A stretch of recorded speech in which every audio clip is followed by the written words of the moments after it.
Preguntábamos antes de la pausa sobre las cosas que hacen que un estudiante o un ciudadano que tiene acceso a la divisa porque hizo sus trámites pueda perder ese derecho. Mira, personas naturales y personas jurídicas. Así ¿no? es. Primero hay que hacer un uso correcto de las divisas.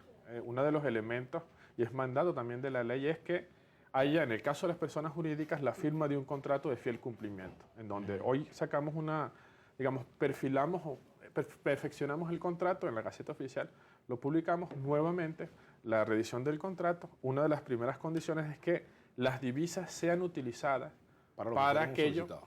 Exactamente, para los mismos, por las razones o para adquirir bienes o pagar servicios establecidos en la misma solicitud. Ese es el uso adecuado de las divisas, ¿no? Nosotros hemos observado, hay determinadas alertas que dentro del sistema nosotros nos invitan a observarlas. Por ejemplo, el caso de Dublín, ¿qué pasó ahí?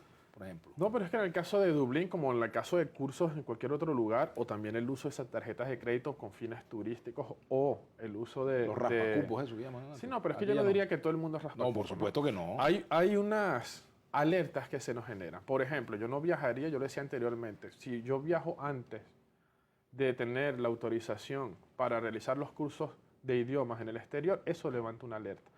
Puede ser una de las razones, sería irresponsable yo decirte cuál es la razón de cada uno de ellos porque hay que revisar las solicitudes. A veces los mismos operadores cambiarios, es decir, los bancos no tramitan a tiempo las solicitudes y en el sistema la persona natural, incluso la jurídica, porque hemos observado eso y en las reuniones que hemos tenido con los empresarios, hemos visto desde el mismo sistema cómo ellos dicen tengo 5 días o tengo una semana o tengo un mes esperando la aprobación de determinada solicitud. Cuando revisamos en el sistema, esa solicitud no ha salido del banco. Yo no puedo, como Centro Nacional, no podemos aprobar solicitudes, primero, que no tenga todo el expediente completo. Sería una irresponsabilidad y un delito hacer aprobaciones sin ser rigurosos, ¿no?, en el otorgamiento de la divisa. Y no podemos tampoco aprobar solicitudes si no nos han llegado los expedientes, ¿no? Ahora, ¿cómo se defiende el ciudadano o cómo hacen ustedes para lograr que los bancos cumplan con los tiempos y no le pongan en riesgo a alguien el acceso a las divisas? Mira, el trabajo del Centro Nacional de Comercio Exterior, no solamente el área importadora, ¿no? Desafortunadamente hasta ahora estamos enfocados siempre en el área de la importación, siendo la exportación elemento fundamental y motor, y la inversión motor para el desarrollo económico, digamos la contribución que desde el CENCOE se puede hacer al desarrollo económico. Pero nosotros, este es un trabajo en donde los actores no son solamente el oficial como Centro Nacional de Comercio Exterior. También hay el actor, que es el sector productivo, y el intermediario en el sentido positivo, que es el operador cambiario. Entonces yo creo que las empresas y los particulares deben instar a los operadores cambiarios que procesen con rapidez los expedientes, las solicitudes. Nosotros también instamos a la banca, nos hemos reunido ya en varias ocasiones con la banca pública y privada para que los procedimientos se agilicen. ¿Por qué? Porque para el sector productivo, que es fundamental, la aprobación de una solicitud, para nosotros también es fundamental que esa solicitud nos llegue, nosotros hacer el análisis y aprobar las divisas que van a ser adjudicadas, ¿no? Entonces es importante, y bueno, aprovecho la ocasión también para decirle a todos los bancos, públicos y privados, los públicos lo están haciendo porque es un monitoreo que realiza el ministro Marco Torres, ministro de la Banca, que monitorea casi que a diario el desarrollo de la actividad de la banca pública, particularmente en sus funciones como operador cambiario.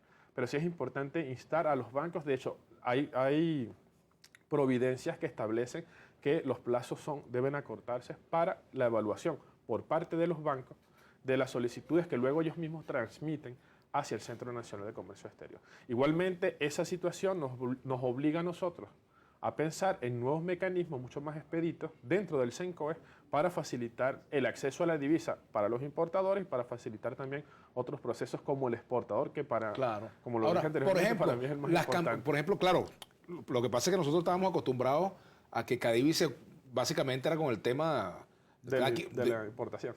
No, y de los problemas rutinarios, porque si tengo un estudiante fuera, etcétera, etcétera. Pero ahora ustedes tienen una labor mucho más compleja, ¿no? Así es. Pero, por ejemplo, hay mucha preocupación con respecto a los cambios que hay. Las carpetas, por ejemplo.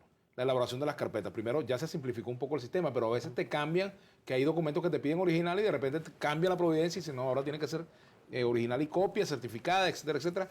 Entonces, se hace muy engorroso a veces el procedimiento, sobre todo para quien no está familiarizado con el sistema. Mira, nosotros estamos buscando mecanismos que nos permitan agilizar y simplificar los trámites. Ese es además un mandato de la ley. Existe una ley que obliga a simplificar los trámites. El presidente Nicolás Maduro ha sido insistente en que los trámites deben simplificarse y facilitar y hacer más expeditos todos los procesos. Y el CENCOES no se queda excluido de ese mandato ni de esa instrucción dada por el presidente de la República. Ciertamente, en algunas providencias hay elementos que cambian. ¿Por qué? Porque bueno, en la actividad comercial lo estático no es la regla.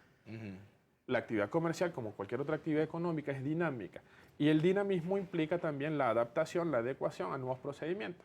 El cambiar también los procedimientos nos permite a nosotros blindarnos de todos aquellos que, yo los llamo parásitos de la divisa, que pululan alrededor de la actividad comercial y particularmente alrededor de la divisa para hacerse de las divisas como un negocio, y esos son los que le restan número de divisas a las empresas productivas del país. Entonces, un mecanismo como los antivirus para blindarnos de cualquier posible mafia o de las llamadas empresas de maletín es hacer que la normativa sea dinámica, evolucione, nos permita a nosotros probar cada uno de los mecanismos de antivirus que establecemos para blindar los procedimientos, y los sectores productivos no se quejan de esos procedimientos. En el caso de las personas naturales, también hay elementos de evaluación que deben hacerse, ¿no? Nosotros tenemos la obligación de velar por el uso correcto de cada una de las divisas que otorga la patria, ¿no? Venezuela garantiza el acceso a las divisas a toda la población sobre la base de los elementos de ley que están establecidos para acceder a ella, ¿no? Lo hace Venezuela. Por ejemplo, en el caso del mundo. SICAD, por ejemplo, en el caso del SICAD, es SICAD necesario, 1. SICAD 1, por ejemplo, ¿es necesario tener cuentas en el exterior para poder acceder a...? No. En el caso del SICAD 1 debe tener una cuenta en la banca pública. Acá. Ahora, en el caso del SICAD 2 sí necesitas la... El caso del SICAD 2 no lo lleva directamente el Centro Nacional de Comercio Exterior y tiene una normativa distinta, ¿no? Es un mecanismo, digamos, que permite cubrir un porcentaje mínimo de todo el requerimiento nacional, pero que ha permitido hacerle frente al dólar ilegal, mal llamado dólar paralelo, ¿no? En el SICAD 1 hay una cuestión importante, que nosotros hemos colocado mecanismos que permiten filtrar a todo aquel que hace postulaciones para acceder a la divisa. Uno de ellos es el tiempo que tiene importando, uno de ellos es el tiempo que tiene constituido. Para nosotros es fundamental, y esa normativa y esos elementos de la norma cambian incluso semanalmente. Para nosotros es importante que las empresas sean importadoras de verdad. Si en el SICAD se inscribe una empresa que nunca ha importado, eso nos genera a nosotros una alerta.